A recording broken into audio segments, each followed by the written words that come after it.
Baik, selamat pagi semuanya. Kembali lagi kita bertemu dalam kuliah Pendidikan Pancasila. Hari ini kita akan membahas topik tinjauan Pancasila secara yuridis. Tapi sebelum kita mulai, mari sekali lagi saya himbau kepada semuanya untuk tetap menjaga kesehatan, menjaga imunitas tubuh kita supaya terhindar dari penyebaran infeksi virus corona. Dan mari sama-sama kita berdoa sekali lagi supaya virus corona ini bisa diangkat oleh Tuhan Yang Maha Kuasa dari bumi Indonesia ini, sehingga kita bisa kembali beraktivitas secara normal seperti sedia kala. Amin, amin. Baik, hari ini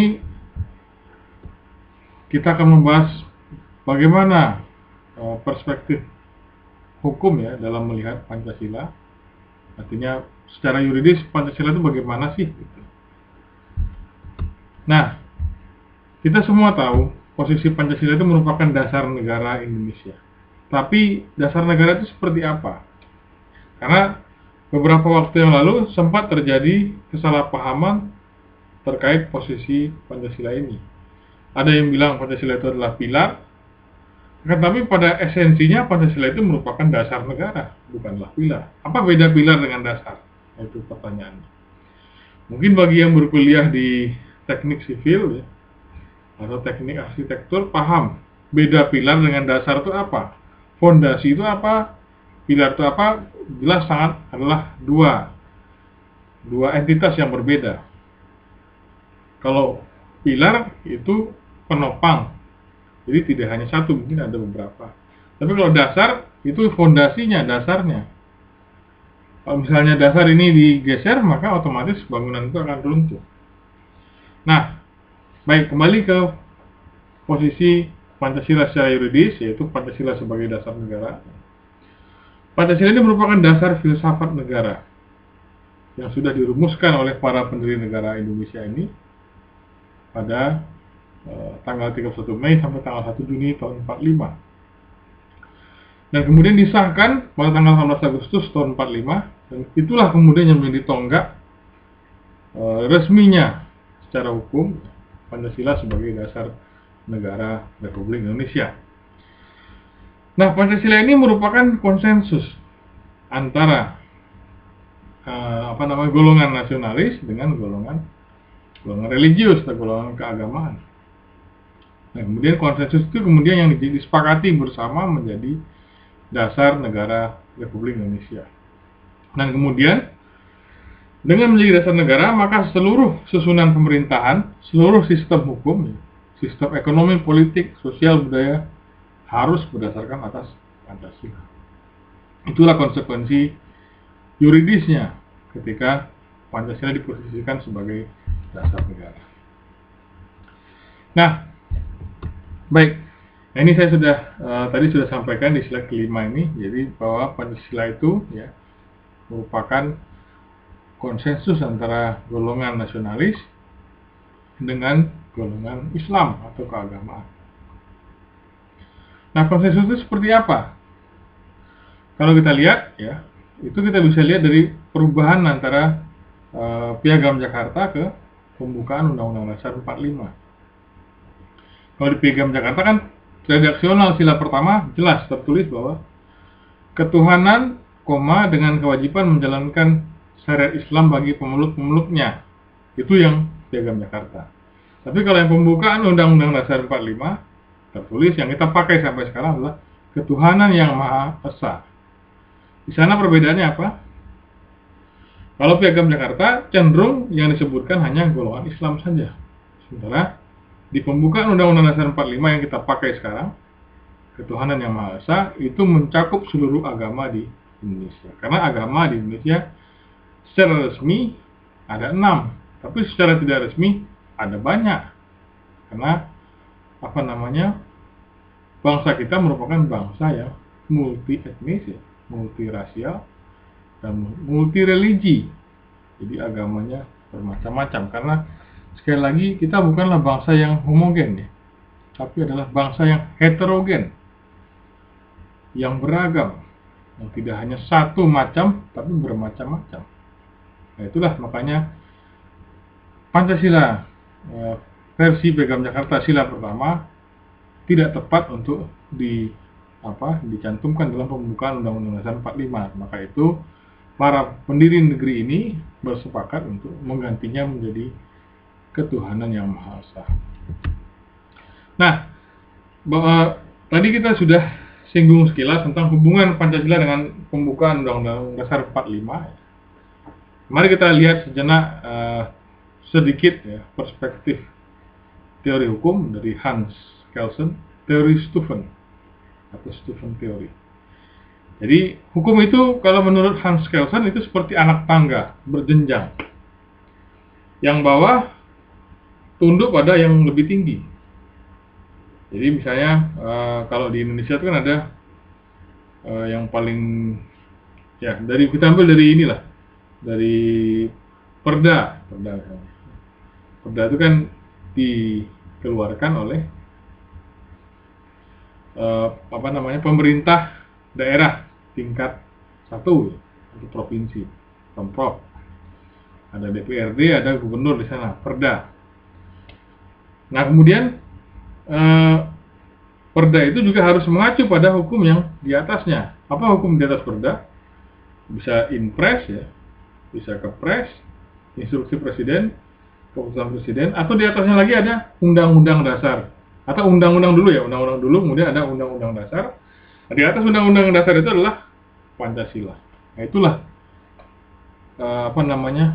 implementasi dari teori Steuven-nya Hans Kelsen terhadap sistem hukum negara Indonesia yang berdasarkan atas Pancasila. Di sini ada saya tampilkan dalam slide ke-7 ya.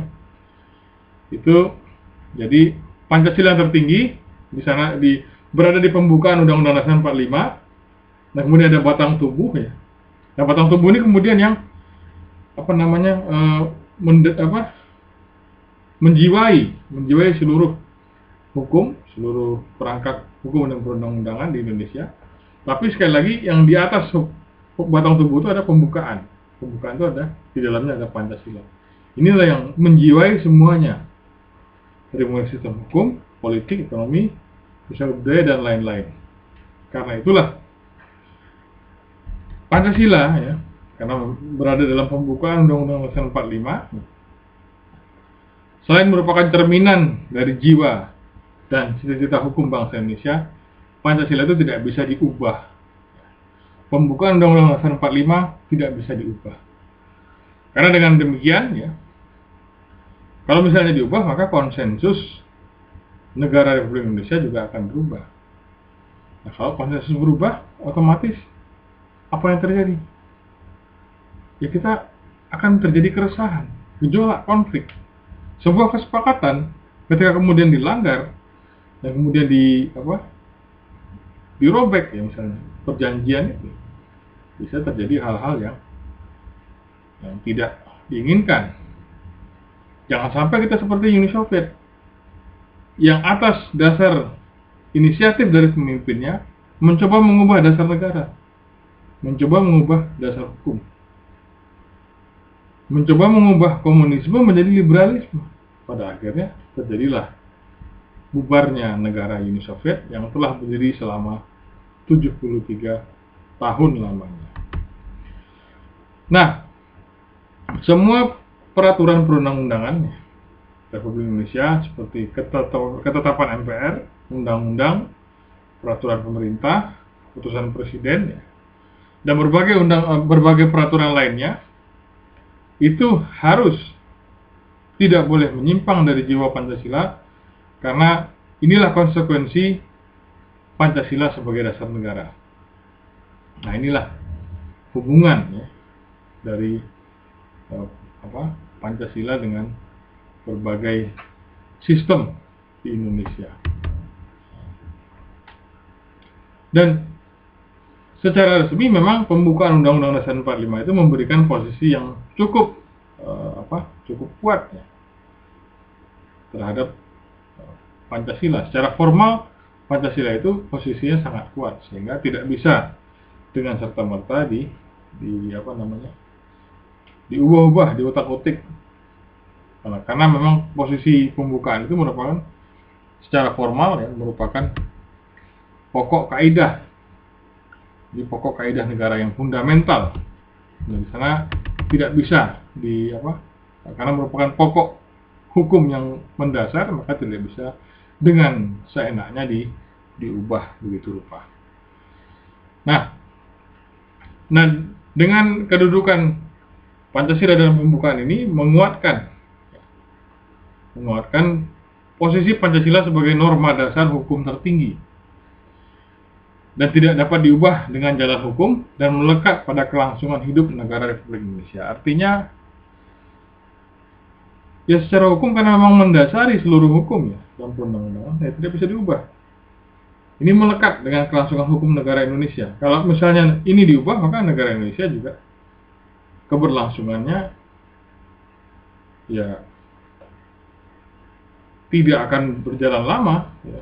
Bisa-bisa terjadi gejolak, kemudian ya terpecah belah. Nah, itulah yang kita harus hindari sebagai bangsa Indonesia. Bagaimana mempertahankan persatuan dan kesatuan bangsa ini dan negara kita ini, ya, supaya tidak ada satu kelompok yang mencoba memaksakan kehendak pada kelompok lain. Tetap koridornya adalah Pancasila ini. Pembukaan Undang-Undang Dasar 45 alinea keempat, dan di sanalah posisi dari Pancasila. Nah, itulah seperti saya bilang tadi bahwa pembukaan Undang-Undang Dasar Negara Republik Indonesia tahun 45 adalah pokok kaidah negara yang fundamental, yang paling mendasar secara material. Nah, baik, kita lanjutkan ya. Hubungan antara pembukaan Undang-Undang Dasar 45 dengan batang tubuh Undang-Undang Dasar 45 itu adalah bersifat kausal dan organis. Kausal artinya pembukaan itu yang kemudian menyebabkan keberadaan dari batang tubuh dari pasal 1 sampai pasal sekian. Dan organis artinya tidak bisa dipisahkan, saling berkaitan, tidak terpisahkan. Nah, itu yang dinamakan sebagai Pancasila. Hubungannya bersifat kausal dan organis. Nah, mari kita lihat bagaimana penjabarannya dalam beberapa pasal dalam batang tubuh Undang-Undang Dasar Negara Republik Indonesia tahun 45.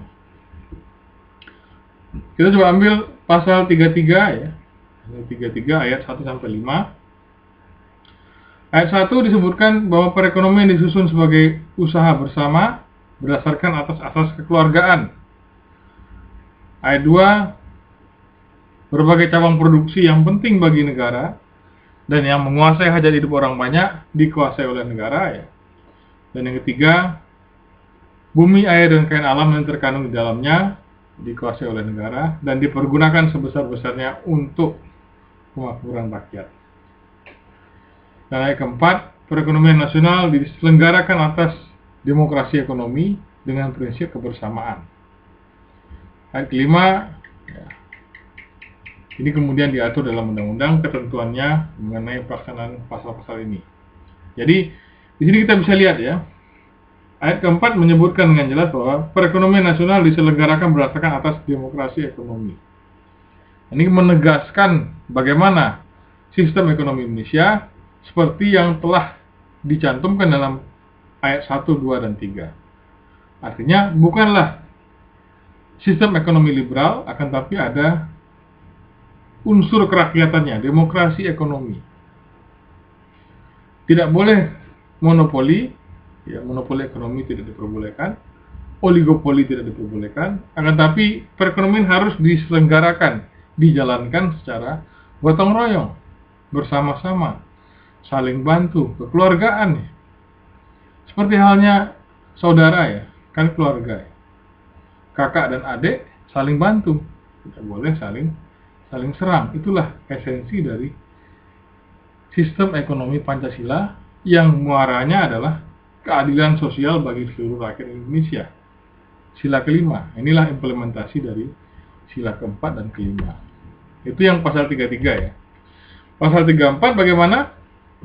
Pasal 34 itu mengatur tentang sistem jaminan sosial. Kalau sekarang implementasinya ada pada BPJS. Ya idealnya ada pada pasal 34 ini, bahwa negara harus mengembangkan sistem jaminan sosial bagi seluruh rakyat dan kemudian memberdayakan masyarakat yang lemah dan tidak mampu sesuai dengan martabat kemanusiaan. Artinya kan di sini pasal 34 ini idenya adalah supaya negara bisa memberikan semacam sistem yang kemudian bisa mengkondisikan supaya rakyat yang belum sejahtera ini menjadi sejahtera. Kalau implementasinya kan ada pada BPJS tadi, Badan Penyelenggara Jaminan Sosial. Dan di sana kemudian ketika masyarakat yang tidak mampu ingin berobat, mereka tidak ditarik biaya sepeser pun, itu idealnya. Akan tapi dalam kenyataannya masyarakat masih harus membayar iuran setiap bulannya, iuran BPJS, dan nominalnya kalau tidak salah terakhir meningkat. Nah ini kemudian yang harus dikaji ulang terkait implementasi dari pasal 34 ini, yaitu bagaimana supaya keadilan sosial ini bisa diwujudkan. Artinya BPJS ini ya seharusnya tidak memberatkan rakyat, harusnya meringankan penderitaan rakyat. Seperti halnya kalau di Inggris ya, di Inggris itu ada semacam subsidi silang. Jadi ada beberapa golongan di Inggris yang tidak wajib untuk membayar pajak atau dibebaskan dari pajak ya sama sekali, tax free, yaitu mahasiswa dan orang-orang yang berpenghasilan di bawah sesuai UMR atau di bawah UMR. UMR sana itu sekitar 7 sampai 8 pound sterling per jam. Ya. Nah, kalau di bawah itu orang ya tidak harus bayar pajak, boleh tidak membayar pajak, bebas dari pajaknya. Nah, kan tapi orang yang berpenghasilan besar yang mungkin sampai 30.000 pound sterling setahun ya, dia juga terkena pajak yang besar juga, sehingga itu terjadilah subsidi silang dari yang berpenghasilan besar, ditarik pajak besar kemudian dialokasikan untuk berbagai fasilitas untuk rakyat yang bisa dinikmati oleh seluruh masyarakat. Kalau di Inggris itu pajak-pajak itu benar-benar dialokasikan untuk pelayanan kesehatan, kebersihan. Jadi para pemungut sampah di sana itu dipekerjakan oleh negara menjadi pegawai negeri di sana, yang menggaji adalah negara. Nah, itu diambil dari pajak yang dibayarkan oleh masyarakat yang wajib pajak. Itu di Inggris. Nah, Indonesia bagaimana? Harusnya kalau kita berbicara tentang sistem jaminan sosial ya, harusnya ada subsidi silang tadi. Dari mungkin golongan yang menengah ke atas ya, itu bisa dibebankan pajak yang sesuai kemampuan mereka, kemudian bisa disubsidikan kepada masyarakat yang menengah ke bawah. Itu idealnya. Nah, tapi saya lihat pemerintah mungkin masih berbenah ya, khususnya terkait masa pandemi ini. Ya, mari kita sama-sama berusaha mengingatkan pemerintah jika ada terjadi hal-hal yang belum ideal ini. Ya, harapannya pemerintah bisa mengubah hal-hal yang belum ideal ini menjadi hal yang ideal. Baik, kita lanjutkan ya. Nah, jadi kembali lagi posisi Pancasila sebagai dasar negara. Jadi Pancasila di sini ya, mendasari semua sistem, dari mulai sistem hukum, ya, politik, ekonomi, sosial budaya dan lain-lain. Dan negara pada dasarnya adalah negara yang negara Pancasila, bukan negara liberal, bukan negara sosialis, tapi adalah negara Pancasila yang berdasarkan atas Pancasila, yang merupakan saripati dari 5 sila tersebut. Ada nilai ketuhanan, kemanusiaan, persatuan, kerakyatan, dan keadilan. Itulah esensi ya dari Pancasila yang kemudian mendasari negara Republik Indonesia. Nah, karena itu sekali lagi saya tegaskan ya di slide 18 bahwa sistem perekonomian yang berdasarkan atas Pancasila bukanlah sistem yang berdasarkan atas persaingan bebas, dan bukan juga sistem yang bukan sistem komunis, bukan. Tapi adalah sistem yang merupakan sintesis dari berbagai nilai, dari 5 nilai tersebut. Ya, sistem ekonomi Indonesia harus sistem ekonomi yang berdasarkan atas nilai ketuhanan dan juga yang berdasarkan atas kemanusiaan, mengedepankan nasionalisme, dan kemudian ada demokrasinya, demokrasi ekonomi, dan terakhir adalah tujuannya untuk mewujudkan keadilan sosial bagi seluruh rakyat Indonesia. Baik, saya pikir untuk hari ini cukup sekian. Terima kasih atas perhatiannya. Ya. Mohon maaf kalau ada kekurangan. Nanti saya akan sharekan juga video lainnya tentang ekonomi Pancasila untuk lebih memahami bagaimana posisi Pancasila secara yuridis dalam negara Kesatuan Republik Indonesia. Terima kasih, selamat pagi, sampai bertemu minggu depan. Salam.